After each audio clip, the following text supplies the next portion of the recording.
दैनिक भास्कर के सर्वे की बात करें तो दैनिक भास्कर के सर्वे के अनुसार उनको 4 से 5 सीट मिल रही हैं। तो 4-5 सीटें तो बहुत कम है। तो अगर दैनिक भास्कर का सर्वे सही साबित हुआ और उनको वाकई इतनी कम सीटें मिल रही हैं तो फिर इसका असर तो चिराग की आगे की राजनीति पर भी पड़ेगा। चिराग पासवान की चमक दमक पर इसका असर पड़ेगा। नमस्कार, आप देख रहे हैं रब्जी लाइव न्यूज़। बिहार विधानसभा चुनाव दूसरे चरण की भी समाप्त हो गई है। अब सभी की निगाहें जो है 14 तारीख पर है। ऐसे में चिराग पासवान जो कि इस बार बिहार विधानसभा चुनाव में 29 सीटों पर चुनाव लड़े और धीरे धीरे करके उनके जितने भी विधायक हैं वो हट रहे हैं, धाराशायी हो रहे हैं। ऐसी कितनी सीट वो लेकर आएंगे, सीधे चर्चा करेंगे आज चिराग पासवान के ऊपर। अभिषेक जी, क्या माहौल है चिराग पासवान को लेकर? तमाम चर्चाएं हो रहे हैं। 100 में 100% लाने वाले अब चिराग पासवान कितने पर सिमट कर रह जाएंगे? देखिए, जो एग्जिट पोल आया है और 6-7 जो महत्वपूर्ण एजेंसियों के या चैनलों के एग्जिट पोल हैं, उन एग्जिट पोल की बात करें तो ट्रेंड यही है कि चिराग पासवान की पार्टी का तो कम से कम 100 में 100 का स्ट्राइक रेट नहीं है। और दूसरा जो मामला है वो ये है कि 50 का भी स्ट्राइक रेट नहीं है, मतलब 50% भी नहीं। 50% भी नहीं है। 29 विधानसभा सीटों पर चिराग पासवान की पार्टी लड़ी। एक में उनके उम्मीदवार का नामांकन रद्द हो गया और बाकी 28 विधानसभा सीटों पर लड़े तो कम से कम उनको 14 सीटें जीतनी चाहिए। तो 14 सीटों से कम जीतेंगे तो मतलब 50% से भी कम नहीं है। अगर हम दैनिक भास्कर के सर्वे की बात करें, एक सर्वे का मैं हवाला देता हूं। दैनिक भास्कर के सर्वे की बात करें तो दैनिक भास्कर के सर्वे के अनुसार उनको 4 से 5 सीट मिल रही हैं। तो 4-5 सीटें तो बहुत कम है। तो अगर दैनिक भास्कर का सर्वे सही साबित हुआ और उनको वाकई इतनी कम सीटें मिल रही हैं तो फिर इसका असर तो चिराग की आगे की राजनीति पर भी पड़ेगा। चिराग पासवान की चमक दमक पर इसका असर पड़ेगा और फिर आगे चिराग पासवान की जो राजनीतिक राह है वो मुश्किल होगी। हालांकि विधानसभा चुनाव जो बड़ा चुनाव है वो समाप्त हो गया है, लेकिन फिर भी चुनाव समाप्त होने के बाद राजनीति में सब कुछ समाप्त नहीं हो जाता, आगे भी बहुत सारी चीज़ें होती हैं।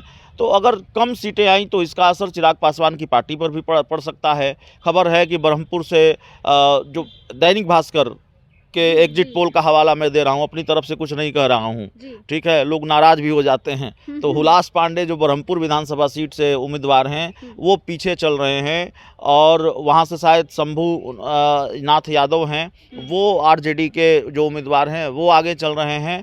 तो एग्जिट पोल ये बता रहा है। तो चिराग पासवान की चमक दमक फीकी रही है इस विधानसभा चुनाव में एग्जिट पोल के हिसाब से, और नतीजे अगर इसी एग्जिट पोल के हिसाब से आए तो फिर चिराग पासवान के लिए आगे मुश्किल होगी।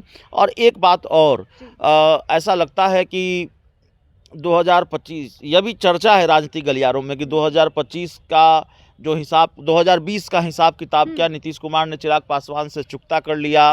और एक खेल ये हुआ कि जनता दल यूनाइटेड के कार्यकर्ताओं ने, वोटरों ने चिराग पासवान की पार्टी का साथ नहीं दिया, चिराग पासवान को वोट नहीं दिया, मतलब उनकी पार्टी के उम्मीदवारों को वोट नहीं दिया। इस वजह से भी उनका स्ट्राइक रेट बहुत गिर रहा है। यह भी अपने आप में बड़ा महत्वपूर्ण सवाल है। एक सवाल और भी ले लेंगे। आप एग्जिट पोल की हम बात कर रहे थे, चिराग पासवान जो 100 में 100 लाने की बात कह रहे थे, परसेंटेज उनकी थी, अब तो उनकी परसेंटेज फीकी पड़ गई है।